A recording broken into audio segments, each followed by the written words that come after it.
नमस्ते जी। वैदिक राष्ट्र यूट्यूब चैनल के माध्यम से आप यह वैदिक अग्निहोत्र के संबंध में विशेष लेख सुन रहे हैं। इस लेख के लेखक हैं डॉक्टर अशोक आर्य, गाजियाबाद से। 16वीं क्रिया वैदिक अग्निहोत्र, पूर्णाहुति प्रकरण, पूर्णाहुति रूप, आघारवाज्य भाग होत्य। विगत 15वीं विधि में हमने दैनिक अग्निहोत्र की क्रियाएं की थी, प्रातःकाल की क्रिया भी की थी और सायंकाल की क्रियाएं भी की थी। जो लोग प्रातःकाल अग्निहोत्र करें वह प्रातःकाल के दिए गए मंत्रों से आहुतियाँ दें, तथा जो सायंकाल के लिए अग्निहोत्र करें वह सायंकाल की आहुतियों को पूर्ण करने के पश्चात ओम सर्वं वै पूर्णम स्वाहा की आहुतियाँ दें, जिसका भाव है परमपिता परमात्मा की कृपा से निश्चय करके मैंने यह कर्म किया है जो पूर्ण होता है।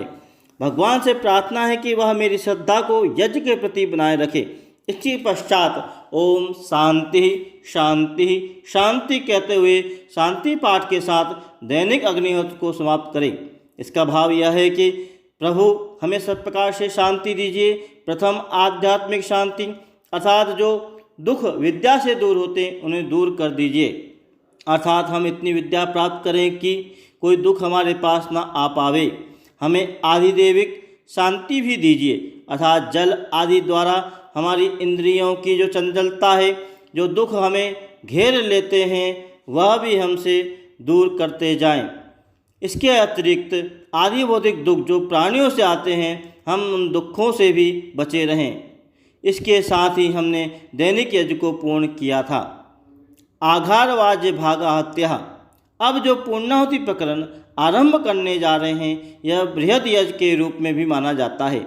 यदि छोटा अग्निहोत्र करना हो तो इसे दैनिक अग्निहोत्र कहते हैं, और यदि बड़ा अग्निहोत्र करना हो तो पहले दैनिक अग्निहोत्र की क्रियाओं को करके इसके साथ ही हम पूर्णाहुति प्रकरण को आरंभ कर देते हैं।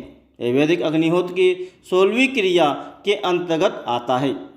मुख्यतः परिवारों में यह विशेष अवसरों पर करते हैं, जबकि कुछ परिवार इसे भी प्रतिदिन करते हैं, और आर्य समाज के सत्संगों और विशेष कार्यक्रमों में भी इसे किया जाता है। इस पूर्णाहुति प्रकरण को हम आघारवाज्य भागहुत्या भी कहते हैं।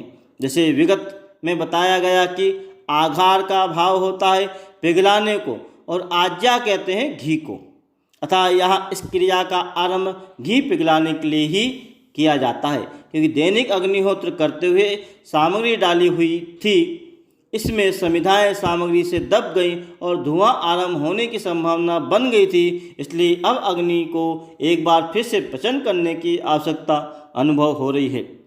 इसके साथ ही इतनी दैनिक आहुतियाँ देने से घी ठंडा हो गया है, इसलिए घी को फिर से तेज गर्म करने के लिए हम इन आहुति के साथ घी को फिर से गर्म करके चलते जाते हैं।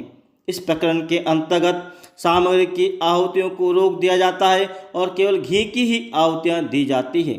देखें इस प्रकरण में कौन से मंत्रों के साथ आहुतियाँ दी जाती हैं। ओम अग्नये स्वाहा इदम अग्नये इदन्नम मम।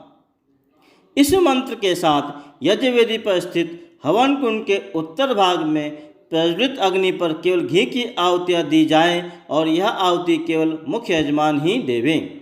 ओम सोमाय स्वाहा इदम सोमाय नमः। इस मंत्र से यज्ञवेदी पर यज्ञ कुंड के दक्षिण भाग में प्रज्वलित अग्नि पर केवल घी की आहुतियाँ देवें, और ये आहुतियाँ केवल मुख्य यजमान ही देवें।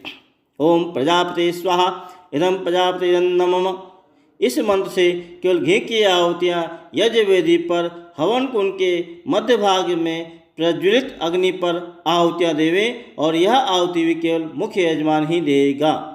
ओम इंद्राय स्वाहा इदम इंद्राय नमः। इस मंत्र के गायन के साथ यज्ञवेदी पर हवन कुंड के मध्य भाग में जलती हुई अग्नि पर केवल घी की ही आहुतियाँ देवें, और यह आहुति भी केवल मुख्य यजमान ही देवेगा।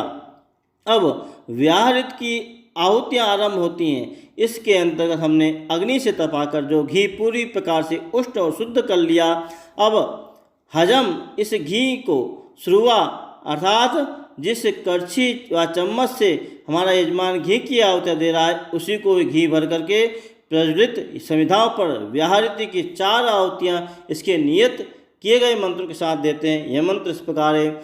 ओम भूरग्नये स्वाहा इदम अग्नये नमः। ओम भूर्वायवे स्वाहा इदम वायवे नमः। ओम स्वात्ताय स्वाहा इदमात्ताय नमः। ओम भूर्भुवस्वरग्निवायवादितेभ्यः स्वाहा इदम अग्निवायवातेभ्यः नमः।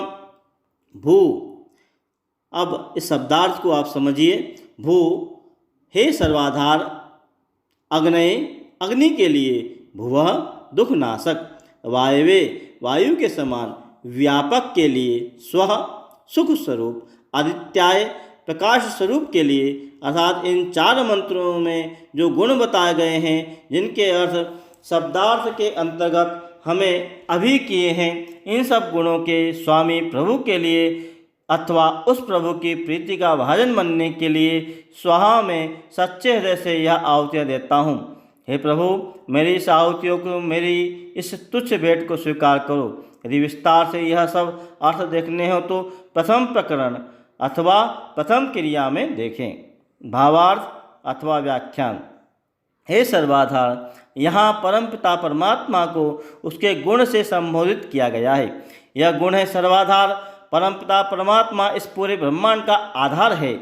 उसे संभालते हुए उसने इसको संभालने में इतनी उत्तम व्यवस्था की है कि इस ब्रह्मांड को कोई ग्रह कभी दूसरे ग्रह से टकराता नहीं है, कभी कोई दुर्घटना नहीं होती है। यदि कभी कोई दुर्घटना होती भी है तो वह ईश्वर की व्यवस्था का ही एक भाग होता है, जीव के प्राणी मात्र के हित के लिए ही होती है, जो प्रभु की व्यवस्था के अंतर्गत होती है। इस प्रकार से हम सभी यह जानते हैं और समझते हैं कि जहाँ जहाँ हमको दुर्घटनाएं दिखती हैं, यह सब परमात्मा की व्यवस्था के अंतर्गत होती है। मानवीय मशीनें अर्थात कार, स्कूटर, रेल गाड़ी आदि तो दुर्घटनाग्रस्त होते रहते हैं, किंतु देखो भूमि कितनी सुंदर व्यवस्था से सदा ही सूर्य के चक्कर को लगा रही है। अर्थात यह जो है सूर्य के चारों ओर चक्कर लगाती रहती है और अपने चारों ओर भी घूमती रहती है, किंतु न तो यह कभी रुकती है न कभी थकती है। इसकी गति निरंतर बनी रहती है और इस सुंदर व्यवस्था से चलती है। मार्ग में किसी अन्य ग्रह से कभी टकराती भी नहीं है। इस प्रकार की ही अवस्था इस सृष्टि के अन्य ग्रहों की भी होती है। इसलिए परमपिता परमात्मा सर्वाधार है। अगला है अग्नि स्वरूप। हे अग्नि स्वरूप परमपिता परमात्मा एक गुण, अन्य गुण है अग्नि स्वरूप। वह प्रभु अग्नि के समान तेजस्वी है। अग्नि का गुण है तेज, तो परमात्मा भी तेजस्वी है। अग्नि का गुण है ऊपर उठना, तो परमात्मा सभी के ऊपर ही उठा रहता है। अग्नि का गुण है जो उसे खाने को दिया जाए वह अपने पास न रखकर इसे लाखों गुना करके वायुमंडल के माध्यम से हमें लौटा देती है, तो परमात्मा भी इस गुण का स्वामी है। हम उपासना प्रार्थना के माध्यम से जो कुछ भी उस प्रभु को भेंट करते हैं, वह प्रभु उन सब वस्तुओं को लाखों करोड़ों गुना में बढ़ाकर हमें लौटा देता है। अग्नि का कार्य इसमें डाले गए पदार्थों की दुर्गंध का नाश करना, तो वह परमपिता परमात्मा भी हमारे पापों का दंड से नाश कर हमें पाप मुक्त करता है और हमें पाप भी दुर्गंध से मुक्त करता है। अग्नि का काम है सुगंध और पौष्टिकता को बढ़ाकर सब और फैलाना। जब हम उस प्रभु की उपासना करते हैं तो वह भी हमारी इस भक्ति रूप सुगंध को सब ओर फैलाकर हमें सुवासित करता है।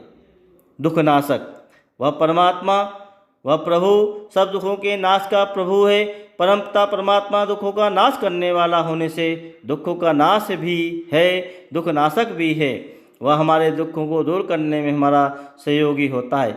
वह सदा हमें उपदेश करता रहता है कि हे प्राणी, पाप के आचरण से, इस प्रकार से कर्मों से जिनके करने से किसी दूसरे की हानि हो, बच, इनसे दूर रह, इन्हें कभी प्रयोग में मत ला। इसके अतिरिक्त परमात्मा के पास दुखों को दूर करने का एक अन्य भी उपाय है, वह उसे कहते हैं दंड।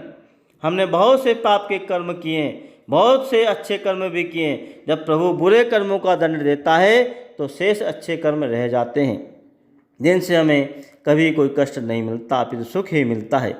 वायु के समान वह परमात्मा व्यापक है। अगला गुण वह व्यापक है। वह पिता वायु के समान सब स्थानों पर व्यापक है। जिस प्रकार वायु के बिना इस सृष्टि में कोई स्थान नहीं होता है, उसी प्रकार ईश्वर के बिना भी इस सृष्टि में कोई स्थान नहीं होता है।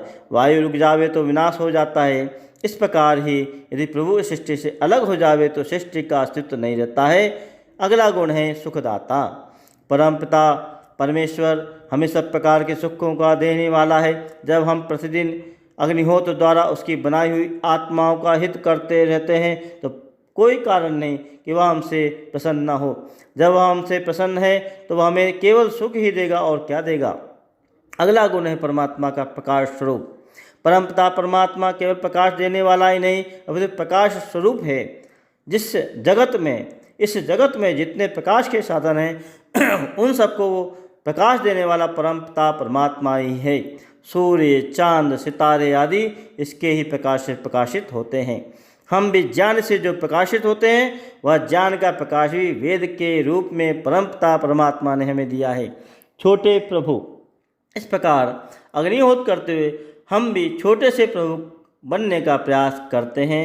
इस अग्निहोत्र में अपनी पवित्र आहुतियाँ पवित्र सामग्री से देते हुए, जिसमें सब प्रकार के सुगंधों को बढ़ाने वाले सुगंधित पदार्थ, शक्ति को बढ़ाने वाले पौष्टिक पदार्थ, रोगों को कीटाणुओं को अर्थात विषाणुओं का नाश करने वाले पदार्थ डाले जाते हैं। जब हम आहुतियों में यह सब कुछ डालते हैं तो ये वायुमंडल में चारों ओर फैल जाते हैं। जहाँ भी जाते हैं वहाँ के सब प्राणियों को पुष्ट करते हैं, सुगंध से भरते हैं, सबको स्वस्थ बनाते हैं। इस प्रकार जीवों का कल्याण होता है। यही परमपिता परमात्मा की उत्तम भक्ति है। आप देख रहे हैं, सुन रहे हैं, यह वैदिक विद्वान डॉक्टर अशोक आर्य के द्वारा प्रेषित लेख। हमारा जो जीवन है वह वैदिक अग्निहोत्रमय हो जाए। हम अपने जीवन में अग्निहोत्र अर्थात जिसको हम यज्ञ कहते हैं, इस यज्ञ को अपना लें। आइए बंधुओं, आप इस वैदिक राष्ट्र यूट्यूब चैनल को अवश्य सब्सक्राइब करें। वैदिक सिद्धांतों को, वैदिक विज्ञान को, इतिहास अर्थात हमारे महापुरुषों के जीवन को समझने के लिए, वैदिक भजन मंत्रों को सुनने के लिए, वैदिक सिद्धांतों को जानने के लिए आप अवश्य वैदिक राष्ट्र यूट्यूब चैनल को सब्सक्राइब करें, लाइक करें, शेयर करें और अपने विचार, अपने कमेंट हमको देते रहें। इस वैदिक राष्ट्र के माध्यम से प्रसिद्ध वैदिक विद्वान डॉक्टर अशोक आर्य गाजियाबाद से, श्री मनमोहन कुमार आर्य देहरादून से और श्री ललित कुमार साहनी जी मुंबई से वैदिक मंत्र भजन, वैदिक सिद्धांतों के प्रवचन, लेख आपको सुनने को निरंतर मिलते रहते हैं। निश्चित रूप से आप इस वैदिक राष्ट्र यूट्यूब चैनल के माध्यम से अपने जीवन के पथ को उन्नति के पथ पर अग्रसर करते रहेंगे, ऐसी शुभकामनाएं हैं। धन्यवाद। ओम शांति शांति शांति।